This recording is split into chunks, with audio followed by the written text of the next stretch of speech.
Selamat pagi Pak David. Selamat pagi Pak Eko ya. Alhamdulillah ya. Assalamualaikum warahmatullahi wabarakatuh. Waalaikumsalam warahmatullahi wabarakatuh. Sekarang saya mungkin akan menjadi observer pelaksanaan coaching nanti Pak David ya, Pak David ya. Jadi saya akan coba mengobservasi nanti pelaksanaan coaching yang akan dilakukan oleh Pak David gitu kan. Nah, tapi sebelum pelaksanaan coaching tentunya ada beberapa hal yang perlu saya tanyakan Pak ya, tentang masalah indikator-indikator dalam pelaksanaan coaching kan. Ya kita ketahui lah, ada kemitraan, ada proses kreatifnya, terus memaksimalkan potensi. Nah, kira-kira Pak David akan menambah atau mengurangi itu dari ketiga itu? Mungkin saya rasa sudah cukup ya Pak dari 3 indikator itu, jadi saya tidak akan menambahkan lagi. Iya, ya.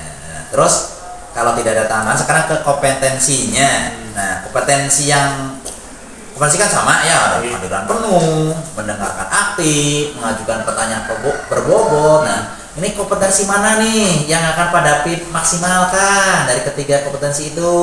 Mungkin nanti kita akan lebih mengoptimalkan untuk yang kehadiran penuh Pak. Iya. Jadi kehadiran penuhnya ya yang nanti akan Pak David ini kan gitu kan. Ya. Jadi saya mungkin sebagai observer akan lebih mengobservasi tentang pelaksanaan coaching di kehadiran penuhnya seperti itu kan. Gitu kan. Nah, indikator apa nih yang nantinya Pak David inginkan? Gitu kan? Dari proses coaching ini nanti Pak David menginginkan indikator yang mana dulu ini? Yang indikatornya yang saya ingin itunya berarti mungkin lebih ke kemitraan Pak. Kemitraan ya. Jadi kemitraan antara Pak David sebagai coach dengan nanti Pak Musapa sebagai coaching ya. Selamat ya Pak David ya, semoga pelaksanaan coachingnya berhasil dan tidak ada hambatan. Ya, saya akan menjadi observernya. Siap. Oke.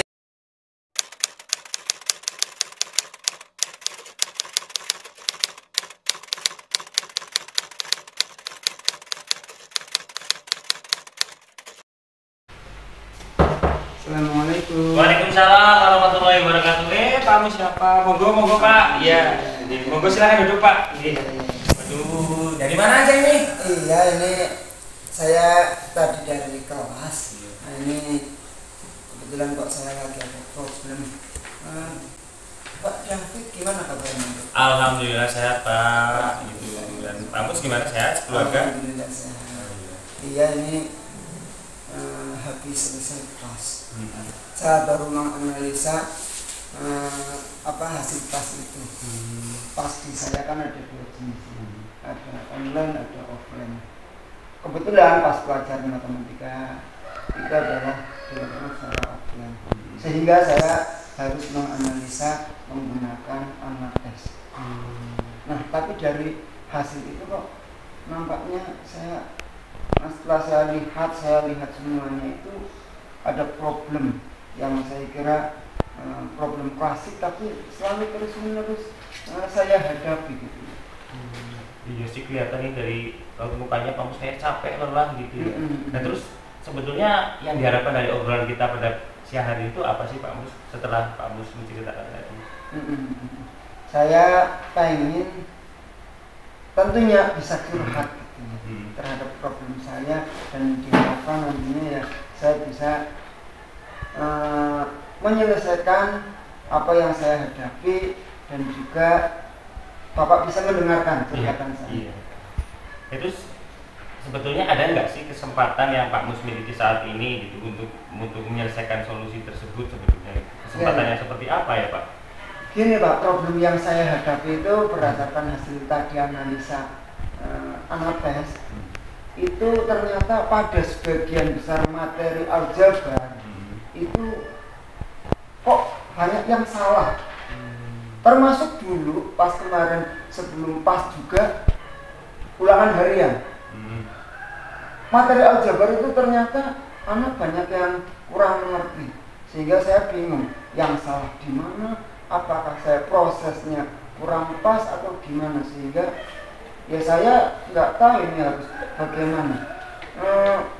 Materi aljabar itu memang perubahan dari hal-hal yang konkret ke hal-hal yang abstrak, hal-hal yang biasa, misalkan kayak 3 kucing tambah 2 kelinci misalkan. Itu kan bisa modifikasi menjadi sebuah simbol. Menjadi apa? 3x tambah 2y. Nah, ternyata pemahaman anak ketika ke dalam udah variabel ataupun koefisien ataupun konstanta itu anak blend. Sehingga yang saya ini kan saya bingungkan pada anak-anak itu bagaimana nih pemahaman terhadap materi aljabar. Sehingga saya barangkali nanti Bapak ada masukan atau gimana, itu permasalahan yang saya hadapi. Oh, berarti itu identifikasi permasalahannya ya Pak. Nah, terus kalau bicara masalah angka nih Pak, kebetulan kan Bapak juga guru matematika nih. Kalau bisa digambarkan kondisi Bapak dan peserta didik Bapak itu saat ini interaksinya itu kalau misalnya saya gambarkan 1 sampai 10 itu masih dalam posisi yang berapa gitu? Oh iya, kalau berdasarkan keadaan anak pada skala 1 sampai dengan 10 untuk materi aljabar itu saya kira masih pada rentang sekitar 4 atau 5, sehingga masih cukup rendah ini. Sebagian besar itu ketika materi aljabar itu anak udah merasa down duluan. Nah itu yang kiranya istilahnya saya menjadi PR buat saya tentunya untuk bisa meningkatkan yang lebih atau secara 4 sampai 5 ya. 4 sampai 5. Nah ini Pak, ini kan otomatis ya kita dari segala sesuatunya itu kan sebetulnya Pak Mus juga mempunyai kekuatan nih, mungkin di Pak Musnya atau di peserta didiknya. Kalau dari Pak Musnya dan peserta didiknya ada nggak sih kekuatan yang nantinya bisa menunjang keberhasilan itu gitu loh? Ya, kalau di saya tentu ada. Satu, saya kan juga aktif di NBM. Di NBM itu kan biasanya memusyawarahkan ada permasalahan-permasalahan ketika misalnya mengajar atau itu potensi saya, sehingga saya bisa menyerap dari berbagai macam informasi dari rekan, pengalaman rekan itu kan bisa mungkin nanti saya ada. Kalau dari siswa di kami di SMP 1 itu tentu ada kekuatan. Apa? Kesemangatan anak. Kesemangatan anak. Ya, motivasinya ada. Mungkin ya tinggal perlu sentuhan saya saja sehingga anak bisa menjadi lebih giat lagi dalam memahami materi aljabar. Ini kan bicara progres Pak. Tadi kan Bapak sudah menceritakan tentang kekuatan dan bagus sekali itu Pak Mus mempunyai beberapa kekuatan baik internal maupun eksternalnya. Terus kalau hambatannya yang kira-kira Pak Mus dapatkan nanti dalam merencanakan sesuatunya itu dari mana ya Pak hambatannya? Ada nggak kira-kira ada hambatannya? Ya, kalau hambatan itu saya kira anak itu belum terbiasa. Oh, belum terbiasa. Belum terbiasa dari mensimbolisasi dari hal yang konkret ke hal yang abstrak.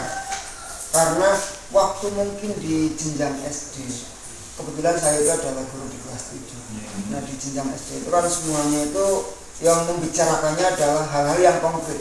Nah ketika materinya aljabar itu kan lebih pada simbolisasi, simbol-simbol matematika.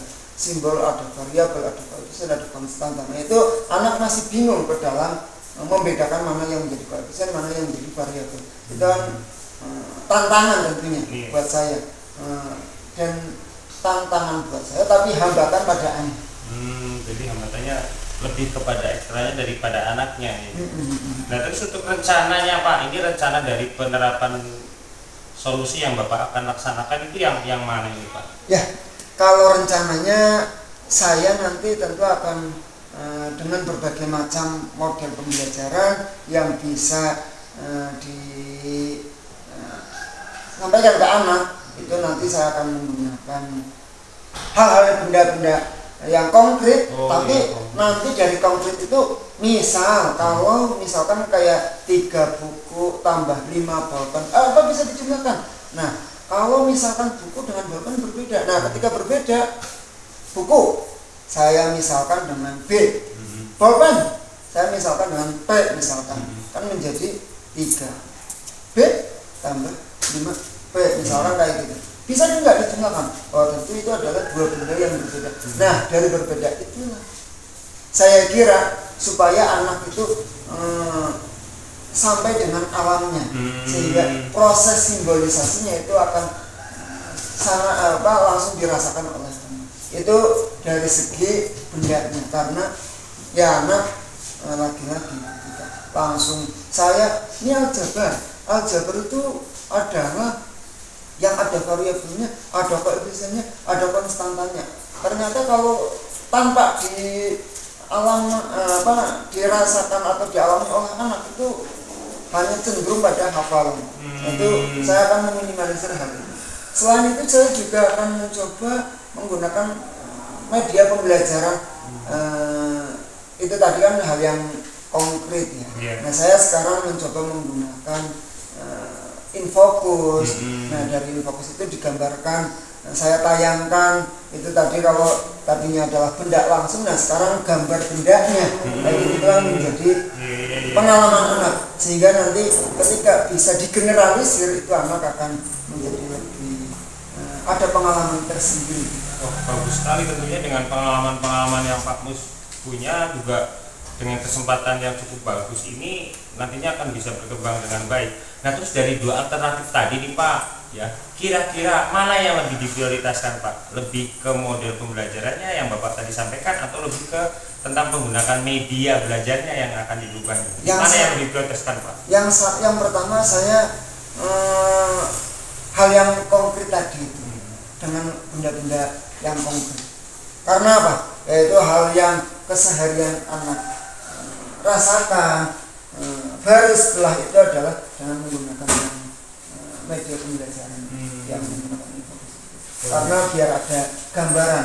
Kalau misalkan ada 5 mobil truk, masa mobilnya yang harus dibawa itu kan nggak efektif gitu ya. Sehingga kalau kayak gitu kan lebih saya menggunakan. Jadi menyampaikan sesuatu yang besar di media yang kecil gitu. Iya. Salah satu fungsi Infocus juga. Infocus. Iya.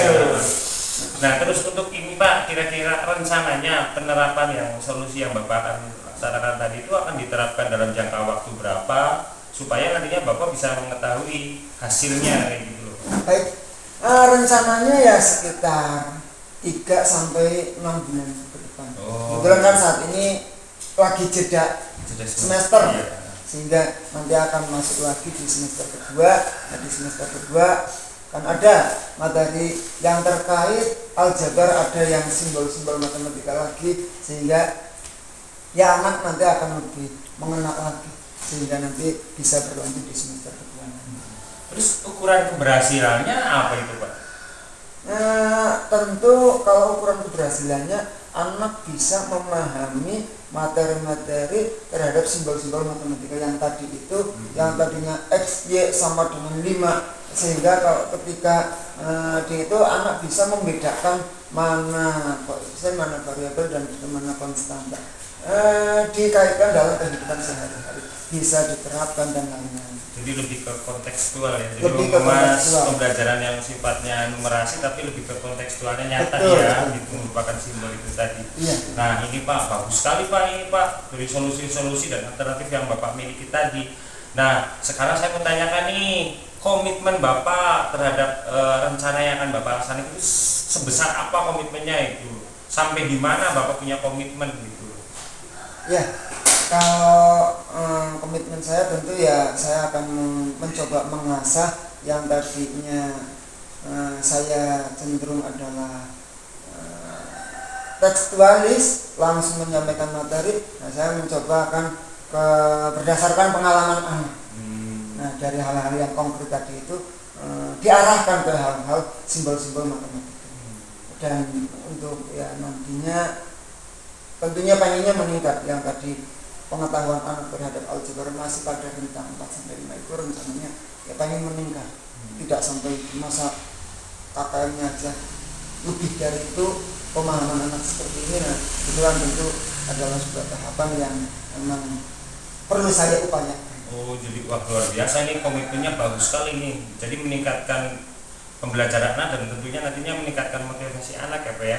Nah ini Pak, kan namanya manusia ya Pak, dalam menjalankan komitmen kan ada naik turunnya gitu. Nantinya ada nggak sih yang Bapak libatkan atau kolaborasikan supaya ketika Bapak itu dalam menjalankan komitmen sebagai pengingat, sebagai bentuk timbal balik atau feedback dan sebagainya, ada nggak sih beberapa orang yang akan Bapak ajak kolaborasi? Oh tentu, di kami itu guru matematika itu ada 5, sehingga saya tentu diantara yang setingkat dengan saya itu kan ada 3, sehingga nanti saya akan mencoba berkolaborasi dengan rekan supaya ya menjadi pengingat saya juga, menjadi barangkali nanti saya ada usaha-usaha apa yang saya coba tawarkan, saya sampaikan pada rekan sejawat itu supaya menjadi pengingat saya apabila saya belum berhasil dari apa yang saya rencanakan.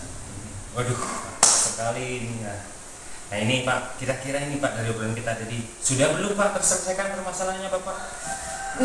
Alhamdulillah. Waduh, iya. Alhamdulillahnya setidak-tidaknya apa yang menjadi problem saya udah mencurhatkannya, dan juga terima kasih sekali atas motivasi Bapak, sehingga saya iya ya, ternyata saya itu memang perlu yang namanya rekan sejawat.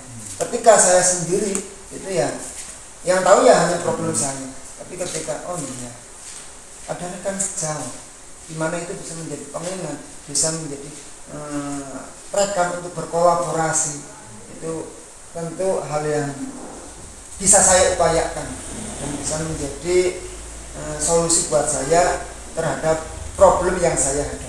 Ya, bagus sekali ya. Kayaknya saya support penuh Bapak melaksanakan rencana aksi yang Bapak akan tadi rencanakan itu, semoga berhasil, tercapainya alternatifnya bisa dilaksanakan dengan baik, dan nantinya juga peserta didik bisa meningkat kemampuannya yang tentunya tadi sesuai dengan prinsip matematika ya Pak, yang akan lebih mengkontekstualkan matematika dalam kehidupan sehari-hari ya Pak ya, dengan menggunakan berbagai simbol. Itu tentunya akan menjadi sebuah kegiatan yang sangat asik kan Pak. Selamat ya Pak ya untuk melaksanakan kegiatannya, saya ucapkan semoga berhasil, sukses. Matur nuwun sekali Pak David atas motivasinya, dan semoga saya lekas bisa untuk mengaktualisasikannya pada anak didik saya. Ya saya alhamdulillah dengan seperti ini, beban yang saya rasakan itu yang tadinya iya aljabar susah, ternyata tadi dengan kolaborasi, dengan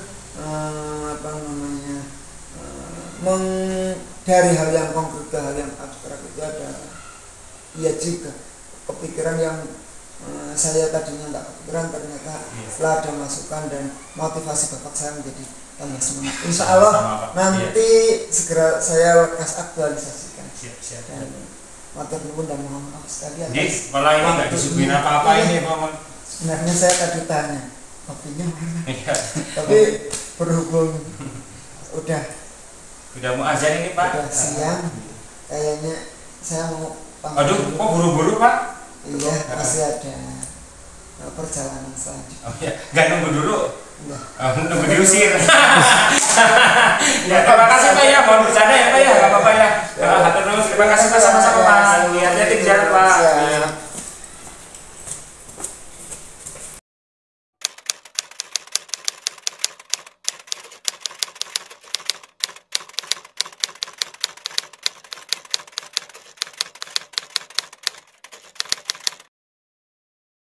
Pak David, selamat ya. Pak David sudah melaksanakan coaching tadi dengan Pak Musyapa. Gitu.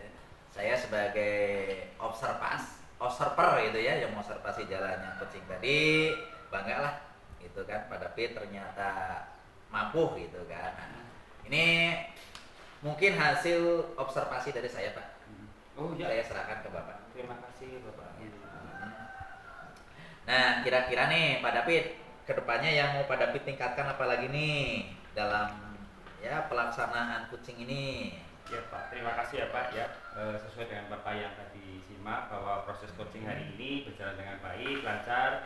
Beberapa indikator yang saya rencanakan pun bisa dilaksanakan dengan baik, dan mungkin saya lebih mengembangkan nanti kedepannya adalah beberapa alur tirta yang kedalaman materinya belum saya capai gitu Pak. Jadi saya akan lebih mendalami lagi alur tirta dan lebih mungkin banyak untuk melaksanakan praktek langsung Pak. Intinya mungkin kita untuk di tirta ini semakin banyak mencoba, semakin banyak belajar akan lebih lancar ya. Cuma mungkin yang kita harus garis bawahi ya Pak David ya. Jadi di alur tirta ini jangan sampai kita memberikan solusi. Iya, jadi seperti itulah Pak David. Sekali lagi selamat, Pak David sudah melaksanakan praktek coaching, dan praktek ini supaya berkelanjutan Pak David. Ya, siap. Terima kasih Pak atas kerjasamanya. Pak David.